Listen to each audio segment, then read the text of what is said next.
And our special guest, all the way in England, we've got Michael Jayston, the Valeyard himself. Hello, Michael.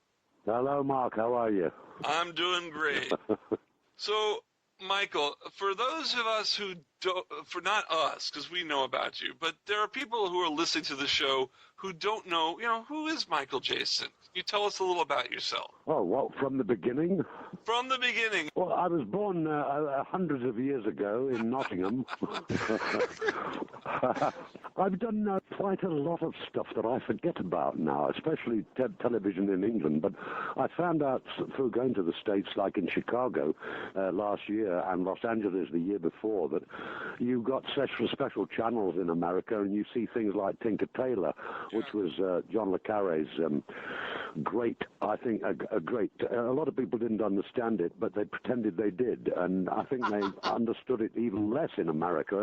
Because it had hardly had any bad criticisms, people accepted it for what it. And I think it's a great book and a great television series with Alec Guinness. Since we are a Doctor Who-centric show, let's go ahead and approach your role as the Valeyard. And all of our listeners out there who may not be aware of it, I would say pause this and Google it real quick and then come back. But essentially, you were a futuristic, evil version of the Doctor, which in my book makes you a canonical Doctor Who. Yes, you are absolutely right. And when I went to Chicago, all the Americans knew I was one of the Doctors. It's all the fans in England know I am one of the Doctors. I was the evil side of the Doctor. But of course, the powers that be shouldn't really have written that in to begin with, because it's puzzled them all these years, and they can't really put the Valeyard back into it, however. But he is one of the Doctors, and I'm very proud of that, because it's been going now since 1964, 63, 64.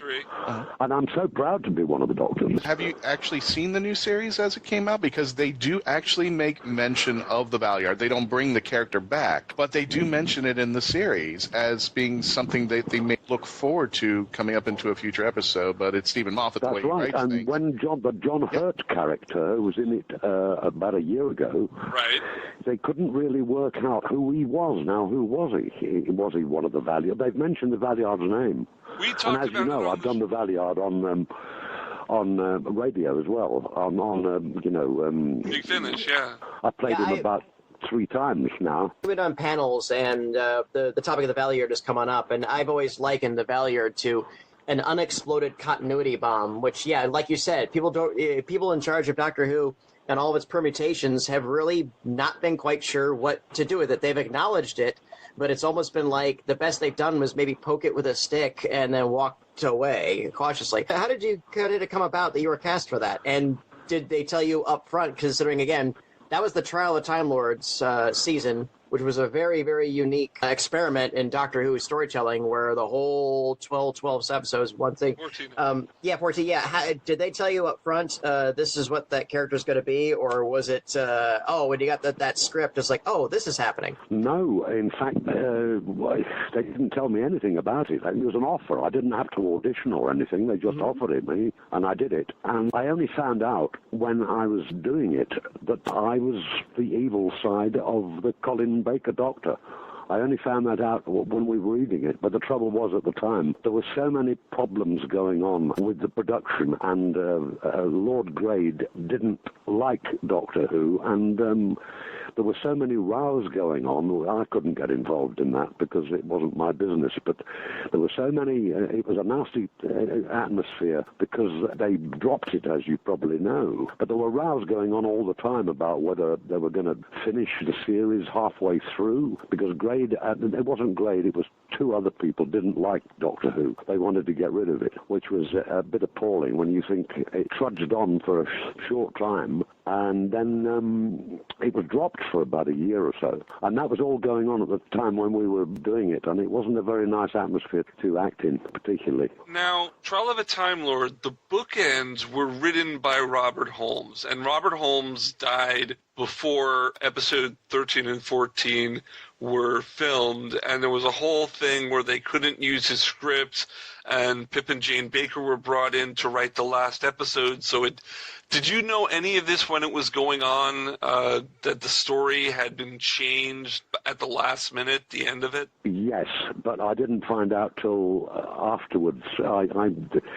Some of the scripts weren't terribly good. Holmes' scripts, I thought were excellent, but some of the scripts afterwards were a bit childish, especially when the Doctor Who character in the trial calls me the boat yard or the shipyard or what, and it was sort of slightly childish because Doctor Who's highly intelligent and you shouldn't say childish things like that in a way. And it wasn't all that funny. Holmes, yes, we knew something about it. It was a great shame because his scripts I thought were excellent. Now, just out of curiosity, you said you didn't know that the Valeyard was going to be a future incarnation of the Doctor's evil side. When you finally got that information, what did you think at that moment that, hey, I'm playing not only the Doctor, I'm playing the bad Doctor?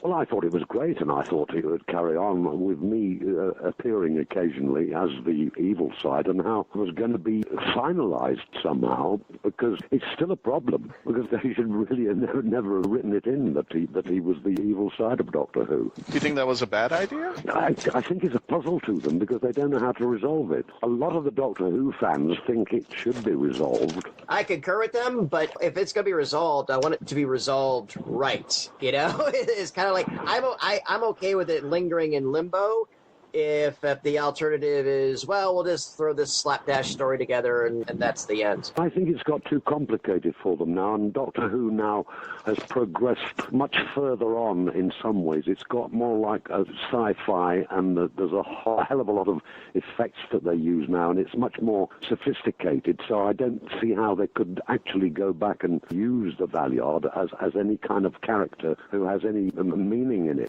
It's a problem for them, which I don't think they'll resolve. They'll just sort of forget about it, because Moffat and the other writers, I think they're not interested in that, in going there. And they're fine writers. Well, again, I think by virtue of the fact that they mentioned it, I think that keeps the pilot light on for it, because that was a big deal, just mentioning it, because there's some theories that, again, maybe just, okay, the Beeb is just going to flat out ignore the whole Valeyard thing, they're not going to touch it at all. But yeah, that one scene when the Valeyard's name was mentioned, I geeked out, and I had to explain to all my New Who friends afterwards, oh, the Valeyard is like the Mr. Hyde to the Doctor, and he's a future, you know, and I went off on a tangent, and they were like, well, why haven't they used this guy before? It's like, because I don't know, you know, but... I know. But the door is there. It's not open, but the door is still there. But they did go a little bit into it, because we actually had an interview with Barnaby Edwards, and I was ecstatic when they brought up, well, first of all, I'm actually jumping ahead because we'll talk about Just Scars, but they brought back the trial of the Valeyard, and I got to hear it, and I was really excited because I really did not know where it was going, how it was going to be resolved, and for once... I loved that episode because the Doctor was starting to question himself to the point where, am I going to be him? Can I stop it now? Should I just destroy him? And then, I don't want to spoil it for too many people, but something happens. He ends up on a planet. Yeah. and we get the resolution. But it really opened up a whole new can of worms about Gallifrey. It fleshed out the Valeyard for me a lot more, and you were incredible in it. Yeah. Yeah, you were. Well, that's very kind of you, but it was lovely to act with Linda Bellingham. I mean, she died last year. It was a great shame because it was lovely. We were a bit upset with being stuck in the studio most of the time. I mean, when I got out of the studio, we were doing it in parts of Birmingham, and it was outside, and I felt free. And my daughter was quite young then, and I had a lot of laughing to do, like all around the where we were filming, and my daughter used to think it was fantastic and say again. I mean, she's now 30, and it was that long ago. And she's still saying again and again. No, she still likes my laugh on it, though. Michael, you're one of the very, very, like in my top 10 of actors, you could read the phone book. I'll sit there and listen the whole time. And we've actually got a PDF of the phone book that we're going to send to you. Oh, God. flattery will get you everywhere. Ray and go from there. Oh, it's not flattering. That's totally honest. You could read practically anything. I'll listen to it. That's very kind of you. You said your agent just called you up and said, hey, I got a part for you in Doctor Who. Do you want it? Because you didn't have to audition or read for anything? Oh, no, I said yes straight away because there was no other work going on at the time, and I thought, fine, I'm in something it's a legendary program, has been for a long time now. And when you think, since then, we've had we've had David Tennant, and who's one of the best actors in the business, and now we've got Capaldi, who was also a fantastic actor. So, I mean, people jump at it. And were you a fan before you took the role as the Valeyard? Were you a fan of the show as well? I used to watch Tom Baker a lot because I'd worked with him on Nicholas Alexandra when he played Rasputin, and I was friendly with him very much. So I was working a hell of a lot at the time, so I didn't watch a hell of a lot of Doctor Who's, but I watched the thing when I could with Tom Baker. The whole thing with Tom Baker, when I used to watch Doctor Who, when I started with Tom Baker, one day our PBS station showed a movie from 1971 called Nicholas and Alexandra. Yeah. And I watched it because Tom Baker was Rasputin, and I thought, oh, that'll be cool. But, I mean, you were in it too. You were Tsar Nicholas. Yes, that's right. Can you tell us a little about making Nicholas and Alexandra? Well, that was the Sam Spiegel thing I was talking about. Oh, right. He was the producer on it, and Franklin Schaffner, who was a marvelous director, was the director on it. But he and Sam didn't get on very well, and I sound as if I'm grumbling about my work, but it was great to do with Janet Sussman because I'd known Janet, and she was a very fine actress, but she hadn't done any films. I'd only done, I think, 2 films before that. One was Cromwell with Richard Harris. I could write a book about that. You know, the Hellraiser. Yeah, Nicholas was great. I mean, we did 5 months in... It was going to be filmed in Russia, but the Russians didn't like the idea, so we filmed it in Spain, which can look like any country on Earth, really. Mm-hmm. And it was cheaper to do in Spain. And the KGB eventually watched the film and was quite pleased with it, but it's not a good idea to show it in Russia because of the killing of the royal family. Right. There's still a lot of people who admired the royal family up to a point. Yeah, it's a soft spot. Curious enough, yeah, you got to work with Franklin, who had director of Patton, director of the original Planet of the Apes. One of my favorite was the Warlord with Charlton Heston. It was a fantastic experience. Back in 1991, you did a show which has not been released in America, but I got to watch it through various means. It was a show based on the game Cluedo. Oh, yeah. And you played Colonel Mustard, and the year that you were on it, you were playing opposite many actors and actresses that were famous, like Rula Lenska, David McCallum, Koo Stark, Molly Sugden, and Richard Wilson. And before we proceed, just in case, for our American audience, Cluedo is Clue. Oh, that's right. It's Clue. We better translate They do not know what now. Cluedo is. It's Clue in America. And what's it called in America? Clue. Clue. Just Clue. Just Clue. Clue. Oh, yeah. Right, that's the... So can you tell us... Because, they got to dumb it down for us. Can you tell us a little about this show? Because I thought it was a really cool show where every week you would play the same characters and it would basically be a game of Cluedo. That's right. Yeah. It wasn't... well, there again, I enjoyed doing it because Molly Sugden is very well known in England, but I don't think she's known in the States. Oh, yes, she is. Are You Being Served, Mrs. Slocum? She's totally everywhere. It's shown over there, is it? Everywhere in America, they know Are You Being Served, yeah. Oh, my God, I thought it'd be too sort of rude for American audiences. PBS shows it locally here every Saturday night at 8 o'clock, which would be before Watershed in England. So it's totally... David McCallum, he's still going strong, isn't he? Yeah, he's been on NCS over here for several seasons. A lovely man to work with, a lovely guy. They still make inside jokes about Man from U.N.C.L.E. on that show. They're like, "What did he look like when he was younger? He looked like he looked like Ilya Kuryakin. He looked like Ilya Kuryakin." They're like, "Who?" We're like, "No, never mind." Oh, he was a very good-looking man. I mean, he had a hell of a female following, and probably 1 or 2 gays as well. But and a lovely man. I was a big fan of Colditz as well, which he was on, and that was a great series. Well. but also Patrick Troughton. So I want to go back a little bit to No, Chick and let's talk Tailor. about Cluedo. Let's talk about Cluedo. Oh, okay. Yeah, I think it was Michael Jayston in the conservatory with the candlestick. yeah, basically. Yeah. Yeah, you played But Colonel Mustard. with the doctor. I don't know whether the guy, Richard Wilson. Now, We know him too. oh, fine. 1 foot in the grave. Yeah. He was such a naughty man. The crew suddenly realized that he would say things, and I can't really explain it, but he'd be very naughty and sort of look sideways when he was acting with you, and I found him very difficult to work with because I found him an incredibly funny person.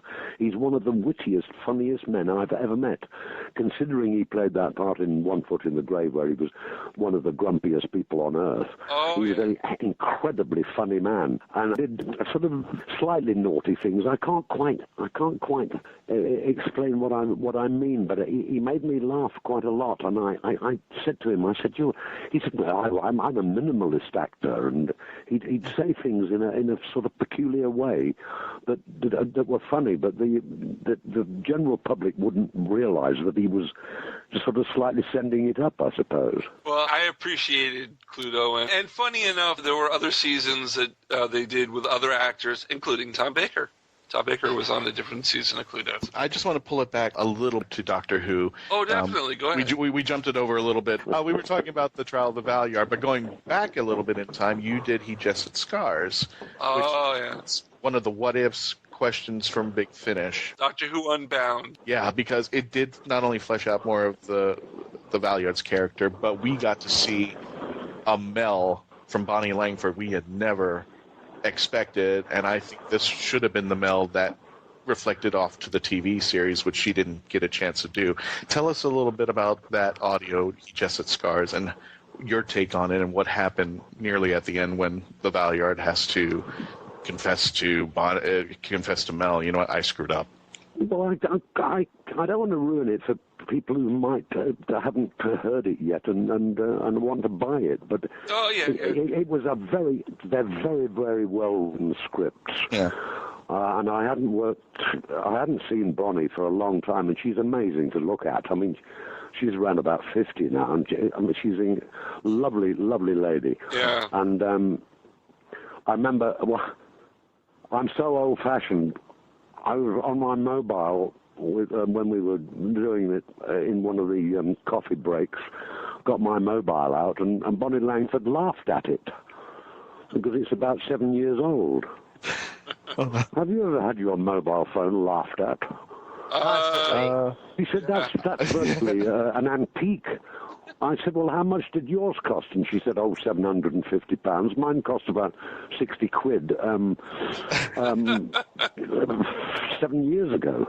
Anyway, that's beside the point.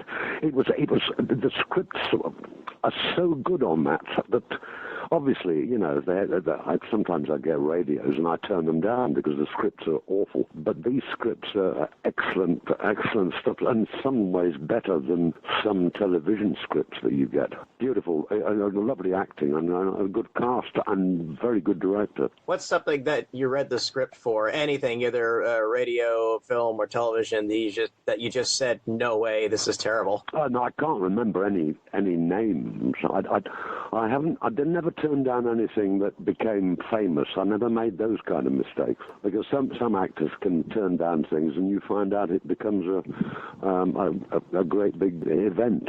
Yeah, very much so. No, most of the stuff I've turned down on that level they're people you never have heard of, and actually they haven't got anywhere, so sort of a brief career for them. So you made all the right choices. That's good to know. Not necessarily. Well, we're going to send you that PDF right now. Michael Jayston reads the phone book. I think it should make a killing. Okay. We'll try to send that to Big Finish to see if that works. I'm very proud of something. I'm not. Sometimes you do things and you think, well, they're not. I could have been better. I did a thing called Rogue Mail about 10 years ago. Jeffrey Household Rogue Mail that was done as an audio, and I was very proud of that, and it keeps being repeated over here. I don't know whether it's got to the States, but I was very proud of that. So we were talking about He Jested Scars, and you were working with Bonnie Langford. Now that's my segue. Bonnie Langford is now a regular on EastEnders, which is my second favorite show in the universe. Doctor Who is my first, and everyone who listens to the show knows I love EastEnders. Back in 2002, they filmed 4 episodes in Andalusia, and you were in it as Alistair. You've done your research, haven't you? I've watched the episodes. Mike, you don't understand. This man, even though he is an American, bleeds BBC and has seen everything from 70s on. The first scene that you're in, you buy Peggy Mitchell a drink. I just thought it was lovely. I mean, she was a little mad at you, and then you sweet charmed her, and she's like, you know what? I think I will have that drink. There again, it was offered at some. I forget what happened. It was done so quickly because, and I accepted it straight away, and then I thought, have I made a mistake? I mean, it was 6 weeks in Spain. My wife was a bit upset about it because it was October and it was still the fantastic weather out there. It was a great sort of break to do, and I didn't. I mean, there's a lot of viewers. It's one of them. It's not doing so well now because there's so many different channels now, but it does. Yeah. Well, I mean, it used to do sort of 10 million. Yeah. It's now down to about 7 or 8 million, but it's still good on a British level. It's still in the top 20. Yeah. Yeah. And there again, that's an institution. It's like Coronation Street. Yes. It's an institution like Doctor Who. Or Emmerdale, which you... Slightly, yes. Emmerdale, which you were in for a number of episodes, for 82 episodes, and Jenna Coleman was on that when you were on as well. Just before, yes. Just before, yeah. But I think you don't get Emmerdale in the States, do you? You know what? I think we get Coronation Street on a streaming service. We don't get Emmerdale. It's very strange about Emmerdale because I found out it's supposed to be Yorkshire. Now, all right, it's not far away from Lancashire, but there were only 3 Yorkshiremen on it. There are only 3 Yorkshire people. Most people can do a northern accent. Right. But it's rather like doing, Dallas was supposed to be deep south, wasn't it? Right.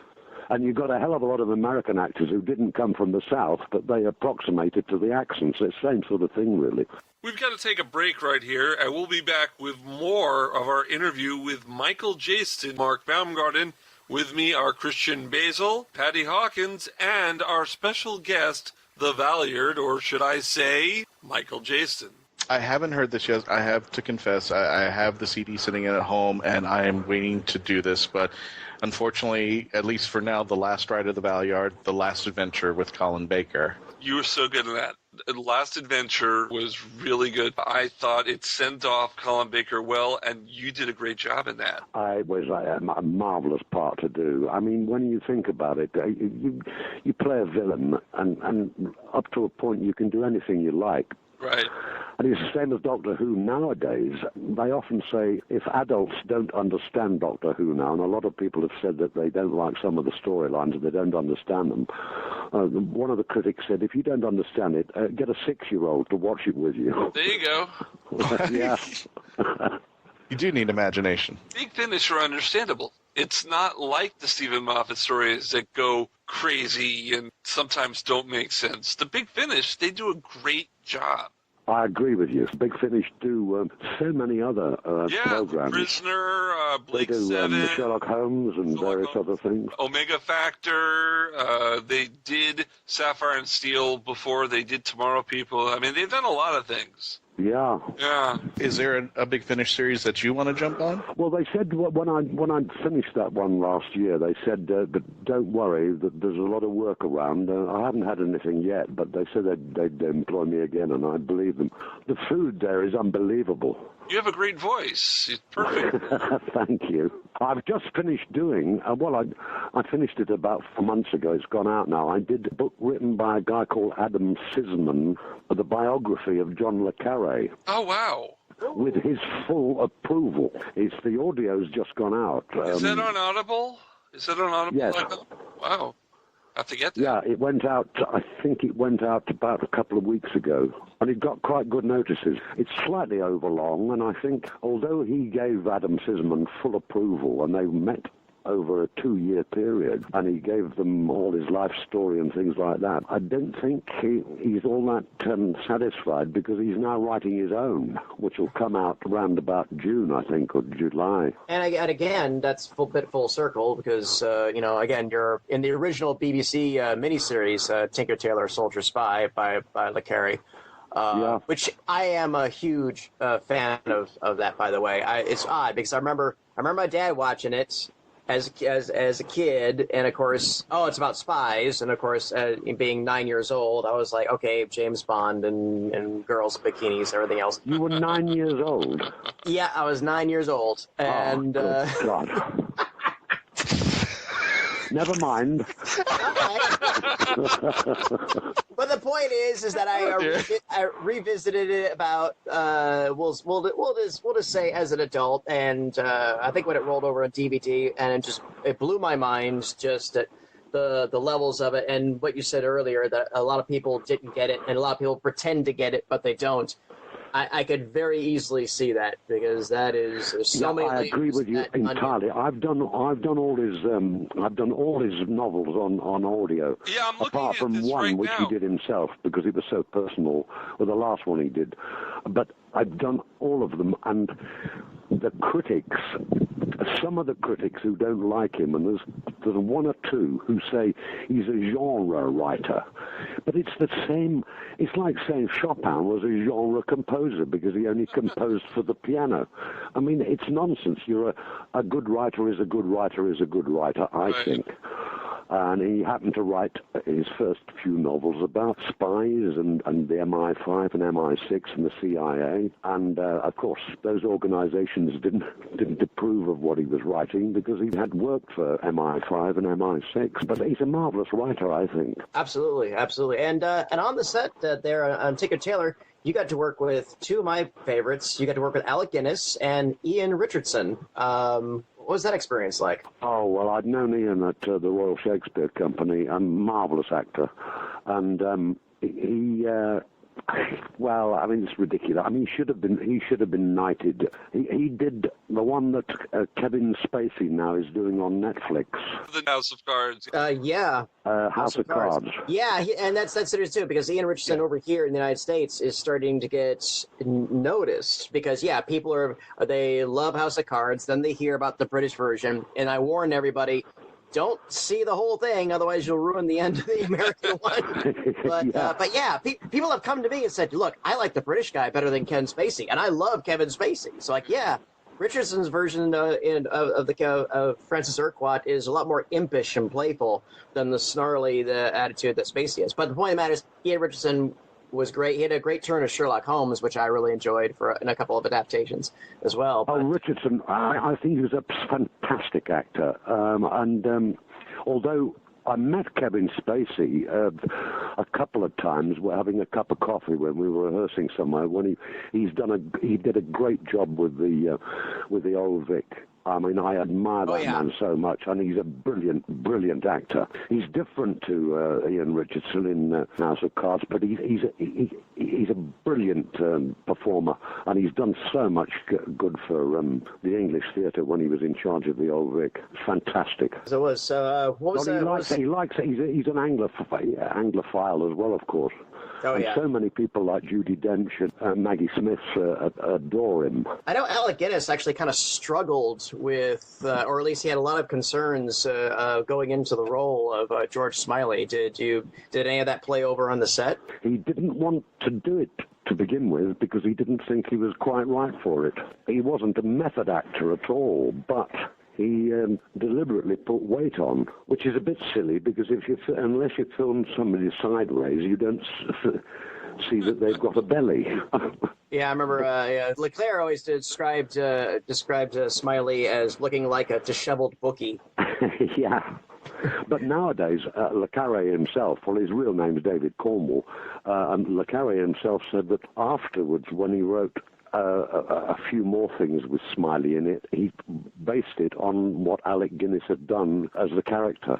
I remember that. So yeah, and again, to me, Tinker Tailor, along with the Sandbaggers, is like the gold standard of what I call mature spycraft fiction. Yeah.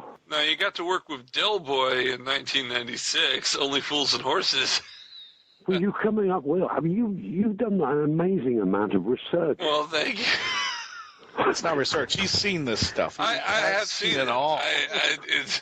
You might as well just there live again. it, When I was offered it, and it was to do with David himself, because I'd worked with him on 3 other shows. David Jayston, just a little fan stuff. As a guest on various things, and I know David put me up for that, which was very good of him. Would you have liked to have worked on A Touch of Frost if he had asked you? Inspector Frost? Yes, but I think I was offered something in it, but I was doing something else at the time, and I couldn't do it. I mean, there again, Only Fools and Horses is a sort of classic. Yes, it was. Is that shown in the States as well? They've shown it occasionally, not the recent specials that were for the last couple of years, but I mean, I think there's some things in this. it's you know, I've seen things that Americans haven't seen. I just. But I think some things in the States that goes over to that are English would need subtitles. Well, the Cockney slang and things like that, like a barnet fair, hair, tit for tat, hat. Yeah, Cockney rhyming slang is kind of hard to figure out, but you get there. You can work it out. It's not that bad. Yeah. Americans need more help with Shakespearean yes, language. There you go. And you've Yeah, done we need subtitles on that. Yeah, Yeah. and you've done a lot of Shakespeare in your life. Yes, quite a lot with the Royal Shakespeare Company, yeah. I would love to have seen you back in 1968 doing a Midsummer Night Stream. Well, that is on YouTube. Oh, is it on YouTube so I can watch Yeah. it? Okay. Ian Holm was playing Puck, Mm-hmm. and he was also in the evenings playing Romeo. So he was getting up at 6 o'clock in the morning to film, and then playing Romeo in the evening. I don't know how he did it. And he was dressed in, he had green paint all over, and he used to drive himself. It was only about, 20 minutes or so from where we were filming to the theatre. But he drove there, and because it was so cold, occasional times, we used to have some brandy. Right. And we all joked about the fact that if he was stopped by the police dressed as this little green man, that in court the sergeant would say there was this little green man, and they wouldn't believe him. They'd think he was hallucinating about something or other. Oh my goodness, yeah, this is a heck of a cast you had there. Diana Rigg, David Warner, Helen Mirren. Wow. Yeah. Unbelievable, yeah. 3 of them are dames, I think, and Ian Holmes knighted. Yeah. Yeah. I'm waiting for my accolade. You'll get there. I mean, it was unbelievable because we got paid a certain amount of money. It wasn't much, and they said, we'll give you a percentage, which we're all still waiting for. I was about to say, if it's on YouTube, you ain't going to see much of that. No. Well, it was only shown in England in one cinema for about 3 weeks, and then it went, I don't know where it went. It went to the States, I think. It was okay. It wasn't a great film, but it had a hell of a cast. Ian Richardson, of course, was in that as well, playing Oberon. If you had to pick one, what's probably the most enjoyable project you've done? Maybe not necessarily the best, but the one you just had the most fun with. There's been so many. I enjoyed Tinker Tailor because of working with Alec Guinness. I enjoyed a thing which was on stage, called Eden End, written by J.B. Priestley, with Olivier directing it, who was absolutely fantastic as a director. Wow. I mean, I had to come downstairs in one particular scene where I'd gone back very late at night with the son of the household, and we both got drunk, and then he goes upstairs and everybody's woken up, and I had to come back down and say, he's been sick. And I go, fine. Olivier said to me, you come down and you're absolutely pleased about the fact. So I had to come down and say, he's been sick. And because I was so enthusiastic about it, it got a laugh. That's just one example. And he was an amazing director. He'd say at one point when I had a great long speech, you don't mind if I just demonstrate a little bit for you? And I said, of course not.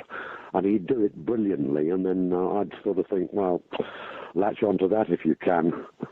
Wow. Yeah, I wouldn't say no to a line reading from Olivier. No. So what do we have to do to get you to come out to Florida? What do we have to do to get you at a convention in Florida? Well, I've never been in. I've been to, as I said, I went to Los Angeles and I went to Chicago. Right. But I know I'm waiting for the invite. Christian, can you make that call? Okay. Sure, I have a couple dollars under the bed here. Well, there's money And in don't it trust for me, you. if I had the means, I would bring you over. Yes, I would definitely bring you over. But no, not the means Well, we'll talk to our clients who do conventions, and we'll see if we can get something going on. Do you do the Yeah, I'd do you love do the to. convention circuit in the UK? Oh yes, yeah. Oh, okay. I'm going to Newcastle soon, and where else am I going? There's another one in Brighton where I live, which is good. I do about 4 or 5 a year, and then odd signings and things like that. It's amazing when it was 26 years ago. Yeah, And yeah. I still get a few letters, and I mean, it's quite amazing. But as I say, it's a legendary series, Yeah. and I'm so glad they didn't stop it all those years ago. Yeah. Doctor Who is the gig that keeps gigging. Yeah, pretty Yeah, much. you're telling me. You're listening to Mark Who 42 on Krypton Radio. We're talking with Michael Jayston, who played the Valeyard on Doctor Who, amongst many other things. Let's talk a little about another franchise that you made a guest appearance in, Highlander. You were in Highlander: The Final Dimension. That's right. I only had a small part in it. Yeah, but it was a good part. Did you ever watch the series Highlander? Did you see the movies before you Yes, did? I did. Yeah. Well, Christopher Lambert. Yeah. Yes. Yeah, well, Christophe Lambert, as he is in Canada. Lambert, yeah. There again, I mean, there's very, very few people. I keep saying how lovely people they were. There's very, very few people in my whole career I've disliked, and sometimes the people I've disliked have had the problems, you know what I mean, like drink or drugs. I mean, Christopher Lambert was a good guy and a big star at the time, and he treated everybody very well indeed, and took me out for a meal and things like that, and chatted about various people he'd worked with. With some Americans, I worked with James Coburn on a terrible film. I forget what it was called now. And he said to me, "What are you doing next?" And I said, I'll be working with Laurence Olivier." And Coburn said, "My God, I get my back teeth to work with that guy." And to me, it was because I'd met him. I met Olivier before. It meant something, but it was just work. And to Coburn, who he admired, and he'd never met Olivier, he was absolutely amazed, and his attitude slightly changed towards me the next 4 or 5 days when we were filming before I finished. Wow. But he said, "What are you doing this for?" And then we looked at each other, and he said, "Oh, yes, the money." You tend to if there's no other work going round. Wow, you get to work on something with James Coburn. That's cool. I'm a huge Coburn fan. Wow. You have had a really interesting career, sir. My hat is off The to you. funny thing was, I've forgotten what the name of it was. Another guy I worked with, who I think was a fantastic actor, was Jack Palance. Now, if you've ever seen him play Jekyll and Hyde, he's the Spencer Tracy and all the others, forget it. Palance was the best person who ever played that in that film, because he played Hyde as a very attractive man in dinner jacket and everything, and he was brilliant, and he was marvelous. There again, he was a lovely guy to talk to, because I knew he'd been a boxer, and there was a guy called Baxi who had demolished one of our heavyweights just after the war in about 1946, and I knew that he and Palance were great mates. But he said we fought together a few times, and I said, "Did you go the distance with him?" And he said, "No, he went the distance with me." And I've forgotten the name of this damn film. Anyway, you look it up. But Palance, I admired so much. And there again, after filming one day, he said, "What's the matter with me? Do I smell or anything?" I said, well, what are you talking about, Jackie? He said, nobody invites me for a drink, because they were all in awe of him. And I said, oh, all right, come out with me tonight, my wife, and he did. We went to a Spanish restaurant, and he spoke sort of Mexican Spanish, and I'd just been to Spain, and they understood me better than they did him. But and we had a great evening, and he was a lovely man to work with, and he was charming with everybody. Once they'd realized he wasn't a monster like some other characters he played, he got on well with everybody, but they were in awe of him to begin with, so, and they were keeping him on his own, and he thought there was something the matter with him. Oh, the project with you and Colburn, with the Intrascene project? That's right. Yeah. Yeah. I'm gonna add that to my look for list. Even if you say it's rubbish, I just want to see you and you two in a scene together. So, Michael, we're up to the point of the show where we give our guests the opportunity to talk about what is coming up for them to look out for. Well, at my age, there isn't anything really. Oh, but do you have any projects? I mean, anything coming out? No, just these Doctor Who conventions. I might be doing another book somewhere, but I forget. I don't know what it is at the moment. No, the Doctor Who conventions, and I'm waiting, hopefully, to do some more audio books. So you're basically in retiree mode? Oh, no. Like MacArthur said when he got General MacArthur said, "Old soldiers never die." Yeah. No, I'm about to say, just keep gigging until you can't. That's my attitude. Yeah. It sounds like you're doing a pretty good job. It's like there's a guy called Pritchett, a writer called Pritchett who died last year, but he was asked about getting old. He said, inside every old person is a young person wondering what happened. Michael Jayston, I want to thank you so much for spending time with us here at Mark Who 42. We really appreciate Well, I mean, it's great talking to you guys because you're so on the ball, and you've done all your research, and you've got great senses of humor. I wish I could have a drink with you sometime. If you work out what's happening in Florida, probably you live over there, all of you. Yeah, yes, we do. Yes. You're very lucky with that sunshine. Come here in July, August, and that'll change your mind. Yeah, you'll hate it. Welcome to humidity. Humidity is Humidity Central. So thank you very much. Michael, thank you so much. This was absolutely Thank you rare. very much indeed. You're charming people. You are welcome to come back anytime whatsoever. Thank you. So we could I know a couple of pubs we could take him to in Florida that I think he'll like, but we should take him to like a really rednecky American place because I think he'd get a kick out of like sitting down and drinking Miller Lite out of a can. We can get him a dumb cowboy hat. We can go we'll do the whole American experience with him. Yeah, should we get him the Stetson so it kind of fits in with the Doctor? Anyway. Thank you once again, Michael Jayston, for coming on Mark Who 42. We really appreciate it. We had a great time talking with you. We're coming to the close of the show.